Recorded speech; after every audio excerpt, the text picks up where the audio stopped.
से एसआईआर की प्रक्रिया शुरू हुई है, पश्चिम बंगाल इसे लेकर सबसे संवेदनशील बना हुआ है। यहाँ कई सुसाइड के मामले सामने आ चुके हैं। ममता बनर्जी की सरकार लगातार इसे लेकर विरोध कर रही है। अब उसने खत लिखकर इसे खतरनाक बताया। हालांकि इसे लेकर अब अमित शाह ने ममता बनर्जी पर निशाना साधा है। इस मामले में प्रतिक्रिया देते हुए शाह ने कहा, कुछ राजनीतिक दल राज्यों में मतदाता सूची के विशेष गहन पुनरीक्षण एसआईआर की प्रक्रिया में बाधा डालकर घुसपैठियों को बचाने की कोशिश कर रहे हैं। सवाल यही है कि बिहार के नतीजे हमारे सामने हैं तो फिर इसे खतरनाक बताना या इससे बचना क्या सियासी स्टंट है? ऐसे कई सारे सवाल हैं जिन पर हम चर्चा करेंगे, लेकिन उससे पहले सुनाते हैं आपको क्या कुछ कह रहे हैं राजनीतिक दलों के प्रतिनिधि। ये बंगाल में एसआईआर होगा। बंगाल में जंगल राज को समाप्त किया जाएगा। अब बंगाल से बांग्लादेशी और रोहिंग्या मुसलमानों को निकाला जाएगा।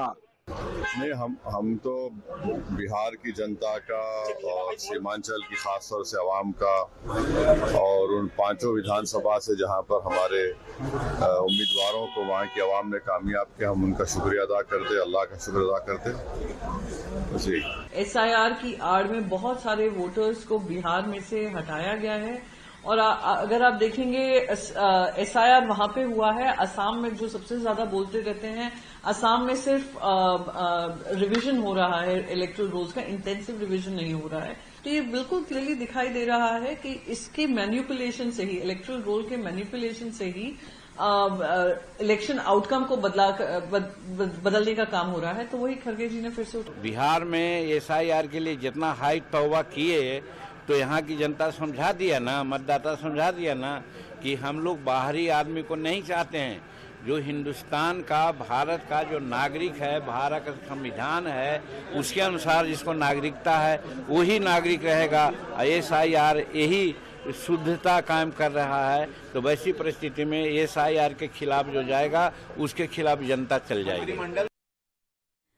तो अब देखिए कि आपको बता दें कि जो बिहार है उसमें एसआईआर हुआ, चुनाव के नतीजे आए, एनडीए के पक्ष में आए। लेकिन अब सवाल ये कि अगर पश्चिम बंगाल में भी चुनाव होने हैं और उससे पहले अगर अब यहाँ पर एसआईआर की प्रक्रिया हो रही है तो सवाल कई सारे उठने तय हैं, क्योंकि आने वाले समय में और भी राज्यों में एसआईआर की प्रक्रिया होनी है, चाहे वो असम हो, चाहे वो उत्तर प्रदेश हो, चाहे वो राजस्थान हो। लेकिन अब एसआईआर की प्रक्रिया पर घमासान क्यों मचा हुआ है, ये देखना बेहद महत्वपूर्ण है। और आपको बता दें कि चुनाव आयोग ने बिहार के बाद 12 राज्यों में स्पेशल इंसेंटिव रिवीजन यानी एसआईआर शुरू करने का ऐलान किया।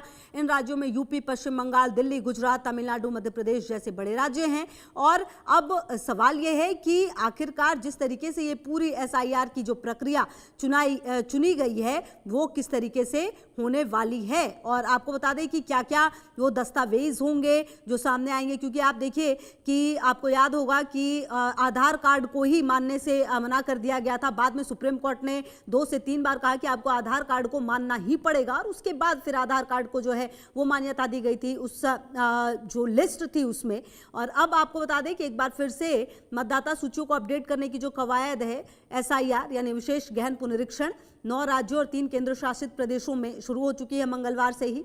बिहार चुनावों से पहले एसआईआर एक ऐसा मुद्दा बना जिसने पूरे देश का ध्यान अपनी ओर खींचा। अब बिहार के बाद अन्य राज्यों में भी चुनाव आयोग द्वारा इसे लागू करने का काम किया जा रहा है। ऐसे में सवाल यह है कि जो ये पूरी प्रक्रिया है वो किस तरीके से चल रही है।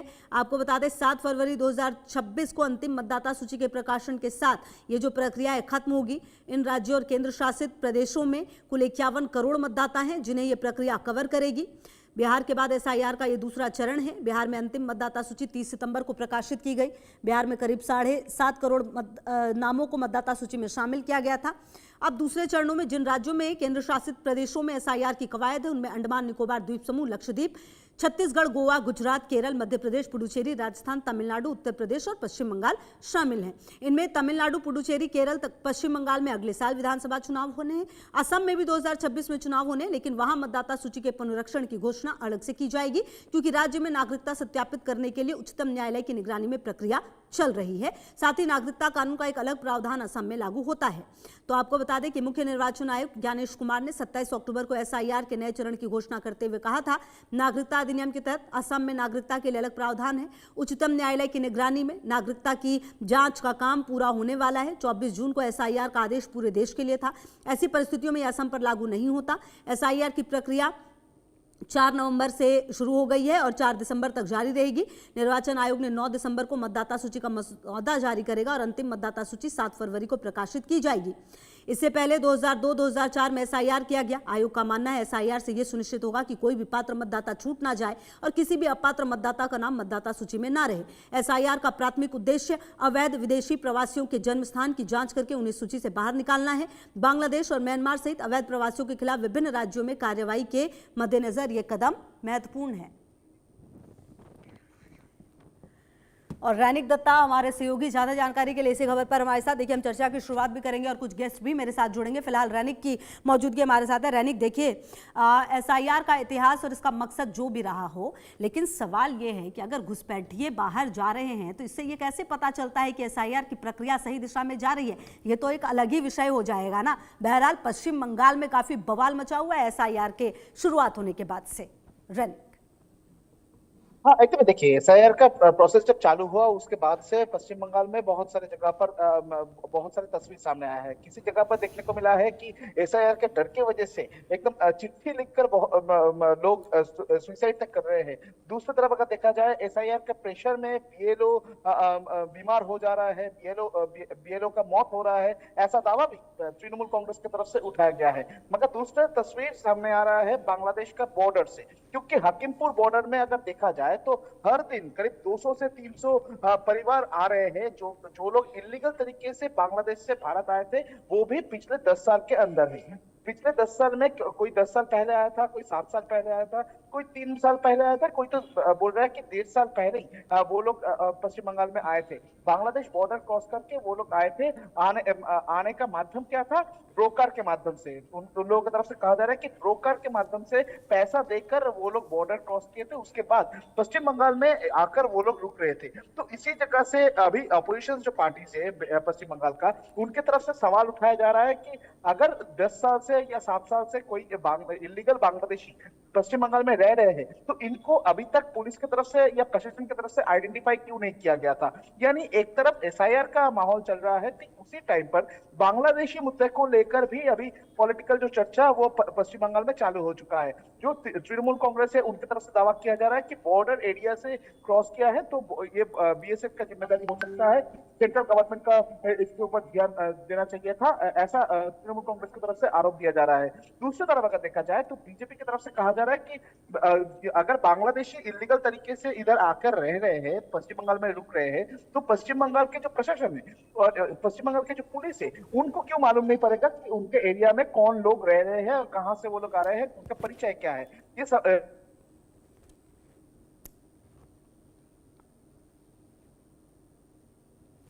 ठीक है रैनिक, हम आपके पास आते हैं, आगे भी हम आपसे बातचीत करेंगे। इस पूरे मामले को लेकर जो सवाल हैं वो कई सारे उठने लगे हैं। बहरहाल क्योंकि बिहार में अब ये प्रक्रिया हो गई है और जब बिहार में शुरू होनी थी तभी कह दिया गया था चुनाव आयोग की तरफ से कि ये प्रक्रिया सिर्फ बिहार तक सीमित नहीं रहेगी बल्कि कई और राज्यों तक भी ये जाएगी, क्योंकि कुल मिलाकर जो एसआईआर है, कह दिया गया है भाई कि एसआईआर का मकसद ही यही है कि जो पात्र लोग हैं उनको मतदाता जो हैं वो छूटे ना, और जो लोग इस देश के नहीं हैं उनको कोई हक नहीं बनता कि वो मतदान करें यहाँ पर। तो कुल मिलाकर यही मकसद है और अब सवाल कई सारे उठने लगे हैं, क्योंकि आपको बता दें कि पिछले कुछ समय से बांग्लादेश में के कई जो घुसपैठिए वो यहाँ पर देखे गए हैं पश्चिम बंगाल की सीमा पर। और रैनिक की मौजूदगी लगातार हमारे साथ है। रैनिक, देखिए, कुल मिलाकर जो एसआईआर को लेकर चुनाव आयोग की तरफ से तो क्लियर कह दिया गया है भाई ये तो कराया ही जाएगा, क्योंकि जो पात्र लोग हैं उनको मतदान का अधिकार मिले, लेकिन जो लोग घुसपैठिए हैं उनको ये अधिकार नहीं मिलेगा। और ये बात तो बिहार चुनाव में जब शुरुआत हो रही थी एसआईआर की उसी समय कह दिया गया था कि ये प्रक्रिया यहीं रुकेगी नहीं, ये पूरे देश में होगी, और उसी प्रक्रिया के तहत अब ये पूरा काम हो रहा है। एकदम देखिए, एसआईआर का जो प्रोसेस है रुकेगा नहीं है, ऐसा इलेक्शन कमीशन की तरफ से इसके पहले ही डिक्लेयर किया गया था, क्योंकि इलेक्शन कमीशन की तरफ से स्पष्ट किया गया है ये एसआईआर का मकसद क्या है। एसआईआर का एक ही मकसद है कि जो वोटर लिस्ट है उस वोटर लिस्ट को सही तरीके से तैयार करना, जो लोग नए वोटर है, जो लोग लीगल वोटर है उनका नाम रहे, जो लोग का नाम नहीं था 2002 साल में, जिसका नाम 2002 साल के बाद जुड़े हैं, उनका वेरिफिकेशन करके उनका नाम भी एसआईआर का प्रक्रिया के माध्यम से वोटर लिस्ट में एकदम नथिभुक्त किया जाए, ऐसा एसआईआर का मेन मकसद है। यानी एसआईआर के माध्यम से कौन वोटर सही है, कौन वोटर असली है और कौन वोटर नकली है, ये जिस तरीके से मेंशन किया जाएगा, ये जिस तरीके से सामने आएगा, उसी तरीके से जिन लोगों का मौत हो चुका है, यानी 2002 साल में वोटर लिस्ट में जिनका नाम था, जिनका मौत हो चुका है, जो लोग घर छोड़कर दूसरे एड्रेस पे चले गए हैं, उनका एड्रेस भी चेंज हो जाएगा, जिनका मौत हो गया है उनका नाम वोटर लिस्ट से कट जाएगा। यानी ये जो प्रोसेस है, ये प्रोसेस लीगल प्रोसेस है। ठीक है रनिक, आप रहिए हमारे साथ, हम आगे भी आपसे बात करेंगे। अवधेश उपाध्याय की मौजूदगी हमारे साथ, प्रवक्ता है बीजेपी के। अवधेश जी, वेरी गुड इवनिंग, बहुत स्वागत है आपका इंडिया न्यूज पर। अवधेश जी, मेरा पहला सवाल ये है कि चुनाव आयोग ये पूरी प्रक्रिया करा रही है, कह रही है कि भाई जो मतदाता है उनको अधिकार होगा, जो मतदाता नहीं उनको अधिकार नहीं होगा देश में किसी भी तरीके की प्रक्रिया में भाग लेने का। बिल्कुल सही भी बात है, लेकिन सवाल ये है अवधेश जी कि चलिए जिन राज्यों में चुनाव होने हैं, चाहे वो उत्तर प्रदेश में तो अभी बहुत समय के बाद चुनाव होना है, चलिए पश्चिम बंगाल में होना है या फिर और जो राज्य इसकी सूची में आते हैं तमिलनाडु में, वहां पर तो ठीक है, लेकिन इतनी हड़बड़ी क्यों है कि एक साथ 12 राज्यों में हो जाए? मतलब इससे गड़बड़ी के फिर प्रेशर भी पड़ रहा है, बीएलओ कई जगहों पर उनके साथ मारपीट की खबरें भी सामने आ रही है। मतलब इन चीजों को तो सर व्यवस्थित करना पड़ेगा ना, इतनी जल्दबाजी? बिल्कुल सही कह रहे हैं पत्रकार महोदय, आप बिल्कुल सही बात है आपकी, लेकिन एक बात और सच है इसमें, जो एसआईआर है वो एक संवैधानिक प्रक्रिया है चुनाव आयोग की, जो भारतीय संविधान का जो आर्टिकल 324 है वो अधिकार देता है चुनाव आयोग को कि चुनाव आयोग कभी भी किसी समय एसआईआर करवा सकता है। और एसआईआर का उद्देश्य केवल एक ही होता है कि जो पात्र वोटर हैं उनको वोटर लिस्ट में ऐड किया जाए और जो अपात्र हैं उनको वोटर लिस्ट से बाहर किया जाए। अब मेरी बात समझ नहीं आती कि जिस तरह से विपक्ष को एसआईआर पर दिक्कत हो रही है, वो दिक्कत किस बात की है? भाई पहली बार तो एसआईआर हमारे देश में हो नहीं रहा है, तो आप भी समझते हैं 1952 में पहली बार हमारे देश में एसआईआर हुआ। उसके बाद 7 साल में यदि हम देखें तो मैं समझता हूं कि हर साल मोस्टली जो है एसआईआर होती आई है चुनाव से पहले। लास्ट टाइम 2006 में 2008 में हुई थी, उस समय भी लोगों ने इसका कोई विरोध नहीं किया था किसी ने। लेकिन आज के समय का जो विपक्ष है वो एसआईआर का विरोध कर रहा है। वो एसआईआर का विरोध नहीं है, वो बेसिकली क्या है मैं बताऊं आपको। जिस तरह से विपक्ष का जो पूरी तरह से अस्तित्व खत्म हो रहा है देश से, जिस तरह से जो विपक्ष की मेन पार्टी है कांग्रेस पार्टी, उसको देश की जनता स्वीकार कर रही है, उसको बचाने के ठीक है देश का विपक्ष कांग्रेस पार्टी रोज नए आडंबर लेकर आती है। कभी ईवीएम की बात करेंगे, कभी एसआईआर की बात करेंगे, कभी वोट चोरी की बात करेंगे, जबकि सच्चाई ये है एसआईआर से किसी को कोई नुकसान नहीं है। आपने अभी तक मेरे सवाल का सर जवाब नहीं दिया। सर मैं आप ये बात जो कह रहे हैं वो बिल्कुल ठीक है कि सही बात है, जो मतदाता अधिकार उसी को होना चाहिए, जो मतदाता है नहीं उसको काहे का अधिकार देश की किसी भी कानूनी प्रक्रिया में हिस्सा लेने का? जो घुसपैठी है उनको देश से बाहर होना ही चाहिए। और इसीलिए सवाल तो कई बार उठते ही है कि गृह मंत्री पिछले 11 साल से, और उनकी जिम्मेदारी यह है कि घुसपैठिए पूरी तरह से देश से बाहर जाएं, ये जिम्मेदारी उनकी भी बनती है। सर मेरा सवाल एक ये है कि तमिलनाडु, पुडुचेरी, केरल और पश्चिम बंगाल में अगले साल विधानसभा चुनाव होने, चलिए ठीक है, यहां पर यह प्रक्रिया इतनी जल्दी में हो तो समझ में आता है, लेकिन बाकी राज्यों के लिए भी इतनी जल्दबाजी क्यों है? सर थोड़ा समय लेकर आराम से भी तो इस प्रक्रिया को किया जा सकता है, मतलब ताकि कोई भी त्रुटि ना हो। नहीं देखिए, बात आपकी बिल्कुल सही है, मैं आपकी बात से बिल्कुल सहमत हूँ, 110% सहमत हूँ। लेकिन ये जो कार्य कर रहा है ये चुनाव आयोग कर रहा है, जो एक निष्पक्ष संवैधानिक संस्था है भारत के लोकतंत्र में, ठीक है। ये मैं और आप मिलकर नहीं कर रहे हैं, ना ये भारतीय जनता पार्टी कर रही है, ना ये कांग्रेस पार्टी कर रही है। ये संवैधानिक जो संस्था है हमारी, निष्पक्ष कार्य जो कर रही है चुनाव आयोग, वो कर रहा है और उसको ये अधिकार भारतीय संविधान देता है। मैं बताऊं आपको, वो कभी भी किसी समय वो एसआईआर करवा सकता है। ये चुनाव जो भारतीय संविधान का आर्टिकल 324 है वो अधिकार देता है, वो मेरे आपके कहने से नहीं चलने वाला है। लेकिन दिक्कत जिन लोगों को इस देश में हो रही है, उनको देश की जनता बहुत अच्छी तरह से समझ रही है कि वो एसआईआर का विरोध कर रहे हैं या देश में बैठे जो घुसपैठी हैं उनका विरोध कर रहे हैं। ठीक है, बहुत अच्छी तरह जानते हैं। एक एग्जांपल दे रहा हूं मैं, बस 20 सेकंड लूंगा मैं। देखिए, ममता बनर्जी आज इसका विरोध कर रही हैं, सड़क पर उतरी हुई है पश्चिम बंगाल में। लेकिन यही ममता बनर्जी, मैं आपको याद दिलाऊं, 2002 में जब एसआईआर हो रही थी पश्चिम बंगाल में, यही ममता बनर्जी जो है इसका पूरी तरह से कर रही थी, विरोध कर रही थी। ठीक है अवधेश जी, मैं आती हूँ सर आपके पास, मैं अब आपके पास आती हूँ। रोहन मित्रा जी भी जुड़ गए हैं मेरे साथ, कांग्रेस प्रवक्ता हैं। बहुत स्वागत है रोहन जी, वेरी गुड इवनिंग। रोहन जी, सवाल ये है कि एसआईआर तो ऐसा है नहीं सर कि देखिए पहली बार इस देश में हो रहा है, इससे पहले भी कई बार हुआ है और रिसेंटली 2002-2004 में भी एसआईआर की प्रक्रिया हुई थी। आप लोगों ने बिहार में ही जब इसकी शुरुआत हुई तब से सवाल उठाए, आप लोगों का अभी भी यही चल रहा है कि अगर हमें चुनाव में इतने कम वोट मिले हैं तो उसके पीछे एसआईआर सबसे बड़ा मुद्दा है। आखिरकार एसआईआर से दिक्कत क्या है सर? सीधा सीधा एसआईआर तो यही है ना कि जो लोग हमारे मतदाता हैं उनको रखना है, जो नहीं है मतदाता, भाई जो देश के लोग नहीं है उनको काहे का क्यों हक मिले कि वो देश की किसी भी कानूनी प्रक्रिया में हिस्सा ले? खुशबू जी, सबसे पहले तो मैं थोड़ा पीछे जाऊंगा, ठीक है। हमारे सिर्फ सर के लेके हमारे दिक्कत नहीं है।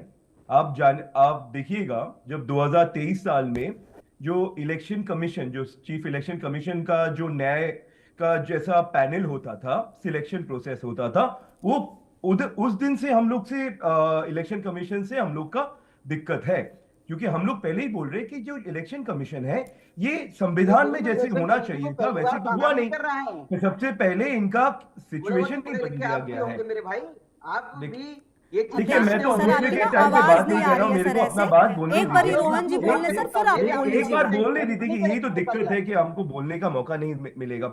तो मेरा मैं जानने जाता हूँ 2023 भैया ऐसे मत कीजिए, थोड़ा तो बिहेव कीजिए ना भाई। आपके जब बोल रहे थे मैंने कि आपको टोका कि कैसा है खुशबू जी, आप इनको अवधेश जी सर एक सेकेंड, लेट हिम फिनिश और उसके बाद सर अपनी बारी में आप बोलिए, क्योंकि ऐसे तो सर कुछ भी समझ नहीं आ रहा ना, आप कुछ कह भी रहे हैं सर तो समझ में नहीं आ रहा है।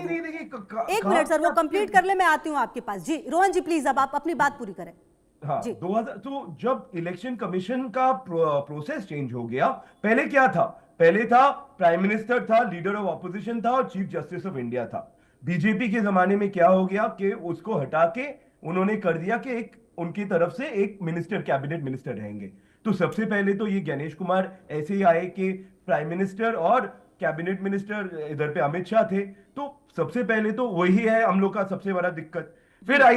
फिर ये मैटर जब सुप्रीम कोर्ट में भी गया, सुप्रीम कोर्ट भी इसको बोला कि ये सही नहीं है, चीफ जस्टिस को ही रहना चाहिए था।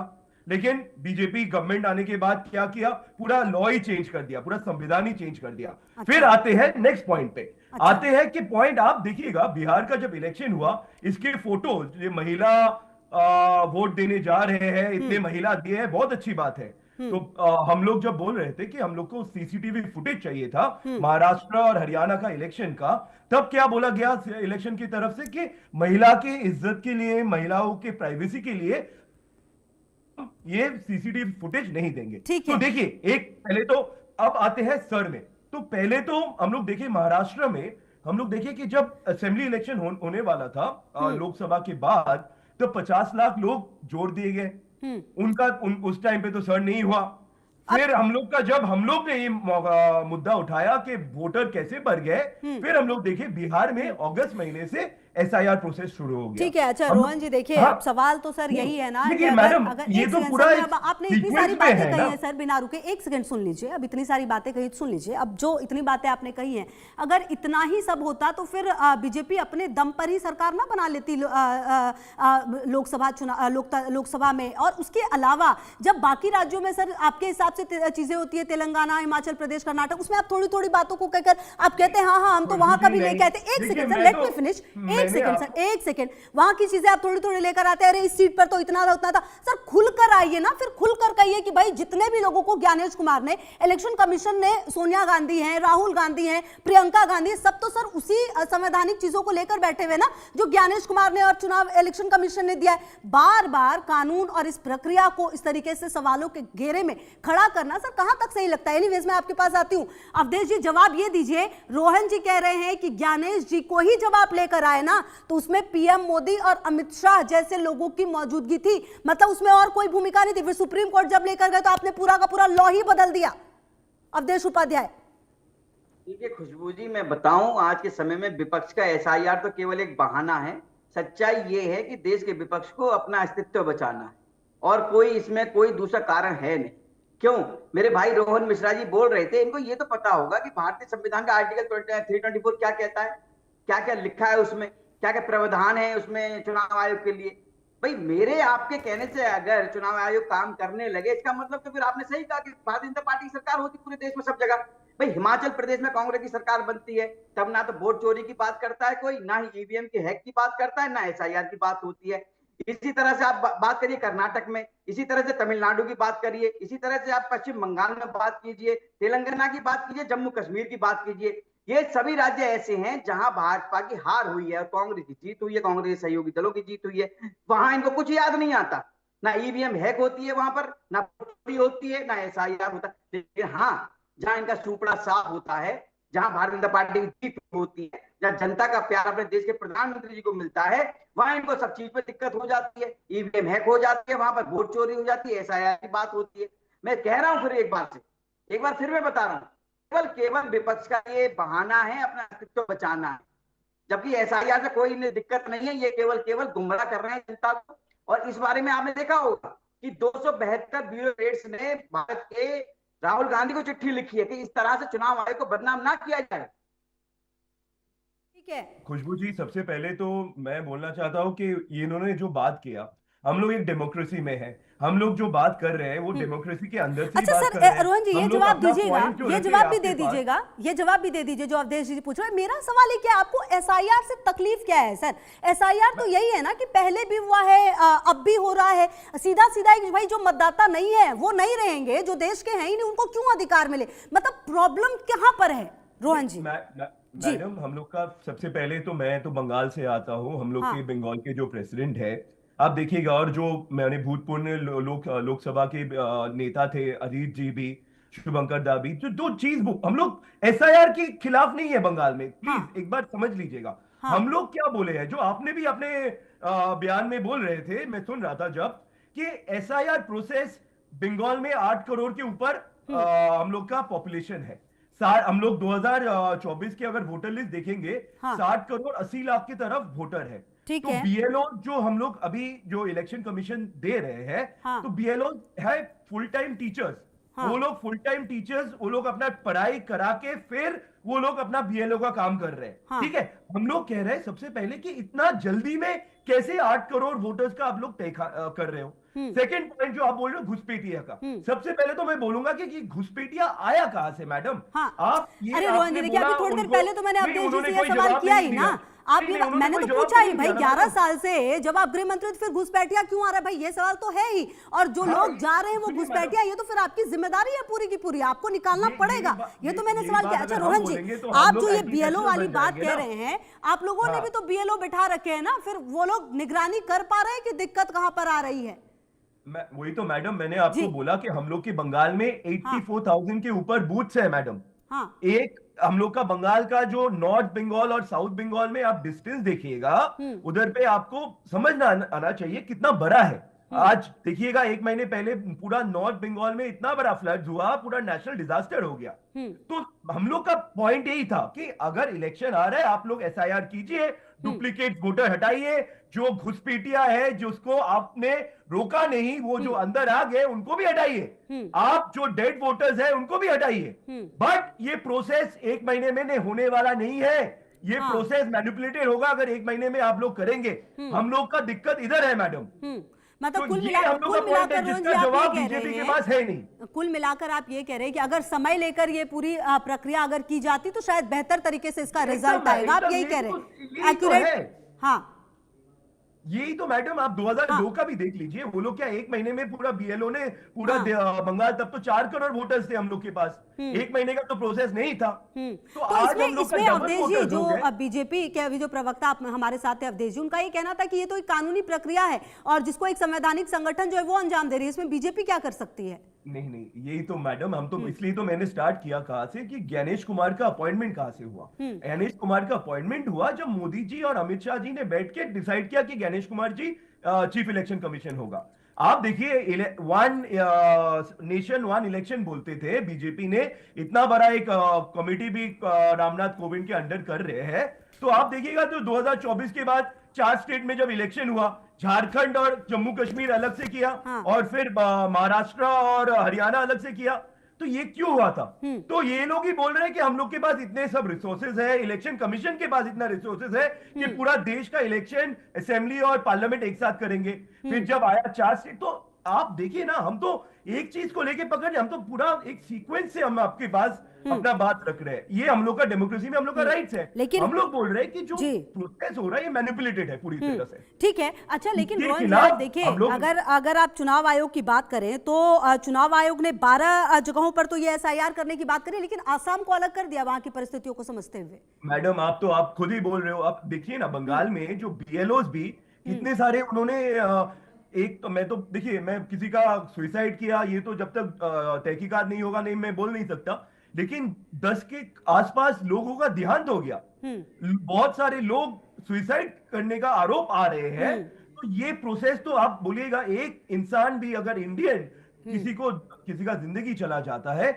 तो इसका रिस्पॉन्सिबिलिटी किसको लेना पड़ेगा? इलेक्शन कमीशन तो बोलेंगे कि मेरा रिस्पॉन्सिबिलिटी नहीं है, फिर आएंगे स्टेट गवर्नमेंट, फिर आएंगे सेंट्रल गवर्नमेंट। कैसे नहीं, बिल्कुल है रिस्पॉन्सिबिलिटी रोहन जी, कैसे रिस्पॉन्सिबिलिटी तो लेनी पड़ेगी। अगर इस तरह की घटना होती तो बिल्कुल इलेक्शन कमीशन को इस तरह की घटना की जिम्मेदारी लेनी पड़ेगी, और बतौर विपक्ष आप लोगों की भी और जिम्मेदारी हो जाती है कि इस चीजों को और मुखर तरीके से उठाएं और बताएं और प्रूफ के साथ सामने लेकर आए ना रोहन जी। मैडम 21 तारीख आज जो सुप्रीम कोर्ट ने हम लोग का पिटीशन तो लिया है, तो हम लोग अगर कुछ अनकॉन्स्टिट्यूशनल बात करते तो सुप्रीम कोर्ट हमारा पिटीशन आज लेते नहीं। हम लोग की तरफ से हमारा बंगाल की स्टेट में शुभंकर सरकार जो प्रेसिडेंट है, उन्होंने सुप्रीम कोर्ट को अप्रोच किया। हम लोग का पॉइंट एकदम कि एसआईआर हो, जो गलत वोटर्स है वो निकल जाए, लेकिन ये जो टाइमलाइन है, हम लोग को लगता है ये टाइमलाइन में 1 महीने में जो प्रोसेस स्टार्ट हुआ है और वो 4 दिसंबर को खत्म होके 9 दिसंबर को जो ड्राफ्ट वोटर लिस्ट निकलेगा, ये सही नहीं होगा, क्योंकि इट्स नॉट पॉसिबल। तो कुल मिलाकर रोहन जी, क्या आप लोग इस मुद्दे पर ममता बनर्जी के बिल्कुल साथ में हैं, उनकी सोच के साथ आप लोग बिल्कुल पूरी तरह से मिल रहे हैं, या फिर कुछ डिफरेंसेस हैं यहाँ पर भी? देखिए मैडम, हम लोग बंगाल में तो ममता बनर्जी के खिलाफ ही है। आप जैसे सुनेंगे जो हमारे बीजेपी के दोस्त बोल रहे थे, तो 2002 में जब ये मुद्दा उठा गया था, तो ममता जी एनडीए के पास थे, बिल्कुल, और उन्होंने ही लेकिन बोला था कि ये कागज दो, और ये जो घुसपैठिया शब्द आज बीजेपी जो बोल रहे हैं वो ममता बनर्जी उनको सिखाए हैं। तो हम लोग का बंगाल में पॉइंट है, जो बीजेपी और तृणमूल का जो पॉलिटिकल नैरेटिव है, एक दूसरे को सहमत करने के लिए करते हैं, क्योंकि एक चाहते हैं कि मुस्लिम और हिंदू में डिफरेंसेस रहे। हम लोग जो कांग्रेस, एक और चीज आपको समझना पड़ेगा, बहुत सारे उद्बास्तु हम लोग बंगाली में बोलते हैं, मथुआ वोटर्स जो बांग्लादेश से आए हुए हैं, जो अभी 2019 से बीजेपी को वोट देते हैं, उनका नाम 2002 का लिस्ट में नहीं है। तो उनका क्या हो रहा है बंगाल में? ये वो भी क्या घुसपैठिया बन जा रहे हैं कि आज वो तो बॉर्डर में नहीं है ना। ये लोग तो बीजेपी लोग हमेशा बोलते हैं कि मुसलमान बॉर्डर से भाग रहे हैं, तो मैं उनसे पूछ रहा हूं, जो मथुआ के उनके एमपी है, उन लोग क्या कर रहे हैं? हम लोग खुद बंगाल में मथुआ कमेटी एक पूरा फास्टिंग कर रहे हैं, उनके पास कोई बीजेपी का नेता नहीं जा रहे, कांग्रेस के नेता जा रहे हैं। तो कुल मिलाकर रोहन जी, जितनी बातें आप कह रहे, चलिए एसआईआर का मुद्दा तो है, इस पर जो आपके पॉइंट ऑफ व्यूज हैं वो बिल्कुल क्लियर है कि भाई एसआईआर से कोई तकलीफ नहीं है, लेकिन जिस तरीके से ये हो रहा है, जिस टाइमलाइन में हो रहा है, तकलीफ इस चीज से और दिक्कत इस चीज से, जिस तरह से बीएलओ की जान जा रही है, तकलीफ इस चीज से। और निश्चित तौर पर अगर ये बातें हैं तो फिर इन बातों पर संज्ञान लेना ही पड़ेगा, क्योंकि ये लोकतंत्र है, आप कुछ भी जबरदस्ती नहीं कर सकते। अगर इस तरह से बीएलओ की जान जा रही है और अगर वो सबूत सामने आ रहे हो, तो निश्चित तौर पर ये एक बहुत ही सेंसिटिव मामला है, चाहे वो 1 बीएलओ हो, 10 बीएलओ हो या 100 बीएलओ हो, सबकी जिम्मेदारी बनती है इलेक्शन कमीशन की, आप उस पर उतनी ज्यादा बोझ ना डालें। रोहन जी, मेरा एक सवाल, जो बातें अभी आपने थोड़ी देर पहले कही, इंडी गठबंधन एक गठबंधन है जिसमें ममता बनर्जी भी साथ में रही हैं, हालांकि उन्होंने कई बार ये कह दिया है कि उनकी पार्टी के जो कई लोग हैं वो ये कहते हैं कि ममता बनर्जी को ही कमांड मिलनी चाहिए। क्या ये वजह है कि अब आप लोग इस तरीके से अलग होने लगे हैं सर थोड़ा सा? खुशबू जी, सबसे पहले तो हम लोग 2011 के बाद जब बंगाल में असेंबली इलेक्शन हुआ था, जब ममता बनर्जी आई थी बंगाल में, उस टाइम हम लोग ममता जी के साथ थे।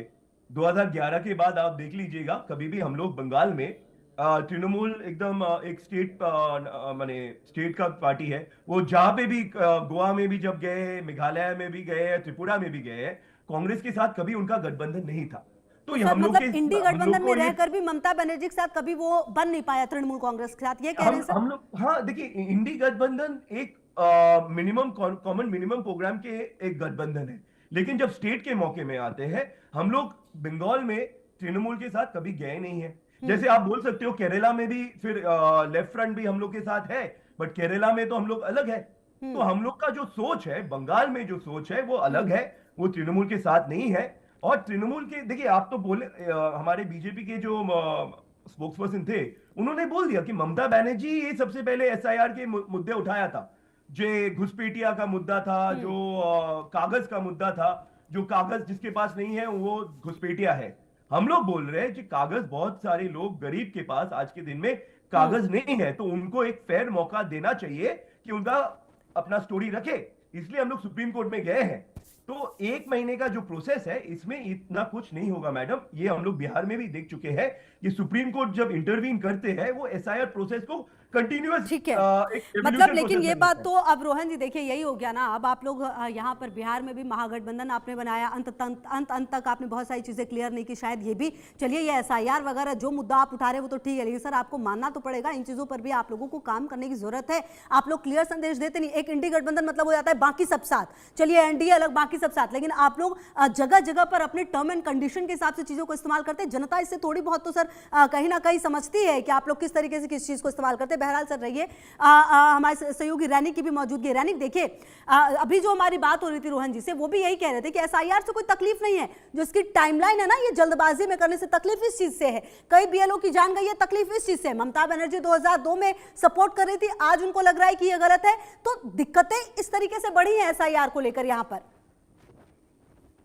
देखिए, तृणमूल कांग्रेस की तरफ से भी यही दावा किया जा रहा है, क्योंकि तृणमूल कांग्रेस की तरफ से कहा जा रहा है कि जिस हड़बड़ी में ये एसआईआर किया जा रहा है, और ये एसआईआर का जो ये टाइमलाइन सही नहीं है। और दूसरी तरफ अगर देखा जाए तो ममता बनर्जी की तरफ से जो चिट्ठी चीफ इलेक्शन कमीशन को भेजा गया है, उसमें भी जिक्र किया गया है कि पश्चिम बंगाल में अभी खेत बाड़ी का टाइम है, खेती का टाइम है।